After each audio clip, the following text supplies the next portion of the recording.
your guide for ethnic hair, nail, and skincare. I'm your host, Ezima, and today's guest is actually the newest member of the Head to Toe Radio Show. And we know you're going to just love his personality.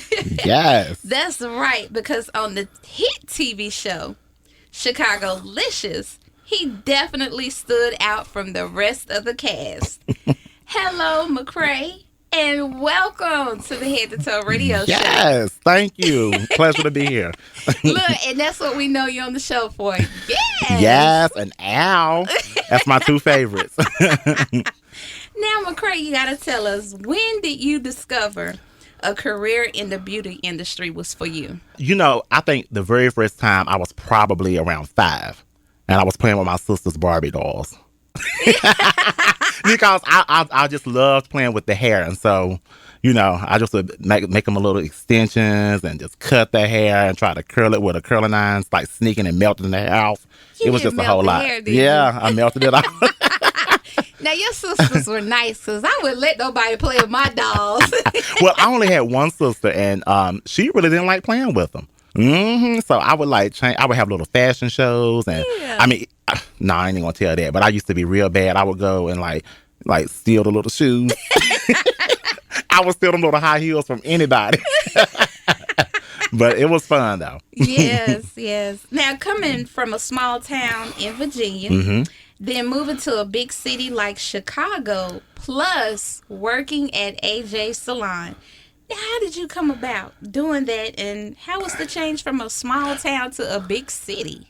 Well, first of all, it was sacrifice. I really planned this whole move. I've always wanted to live in a major city because it was just so small where we were growing up, and I was just over it. But well, it was definitely sacrifices in it. I had to move back with my parents for a year and save up money, and then I moved to Chicago. I didn't know anybody. I only had one friend there, and it was just I guess an acquaintance, but I would say friend. But I didn't, and I had went up for classes before to learn cutting better. That's when I met a friend, and she told me to try AJ's of Chicago when I moved up there. So I tried all these different places before, and I was there 6 weeks with no job.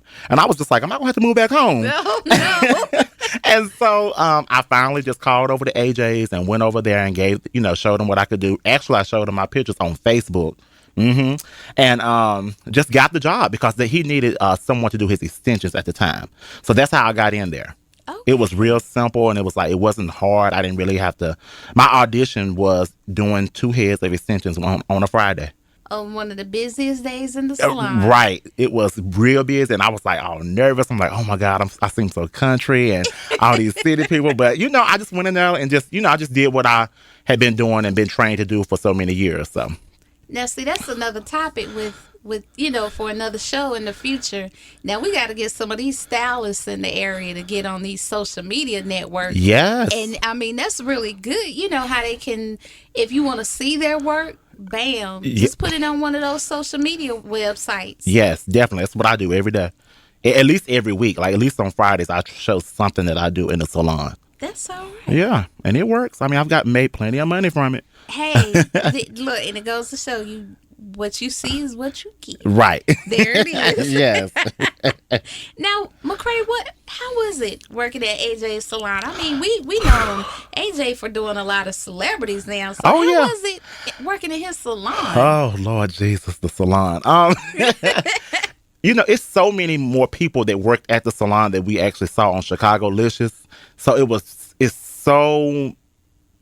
The first thing you have to deal with is so many personalities. And then AJ is over the top himself. And then, I mean, it's just everybody in there, from the receptionist to the barbers, the nail techs. Everybody was just over the top. And I loved it. And, it was about high fashion. And the salon is actually right down the street from Harpo Productions. So, I've done clients that was going to be on the Oprah show tomorrow and be like, oh, my God, I got to get this hair right. Yeah, so that's some of my clientele was when I was there. It was just very different. People driving up in Bentleys and everything. Chicago Bears players, basketball wise, everybody was in there. Wow. Yeah. So it was definitely I don't know what you call it, an upgrade, but Look, what's that saying? Big little fish, big tank. What's the saying? Little McCray? fish in a big pond, I think, or something. That's it. Yeah, I was definitely that. And it's hard, like, trying to build a clientele like that. Like, I don't, at least back home I had family, I can do some cousins or something, but up there it's just I didn't know anyone to like really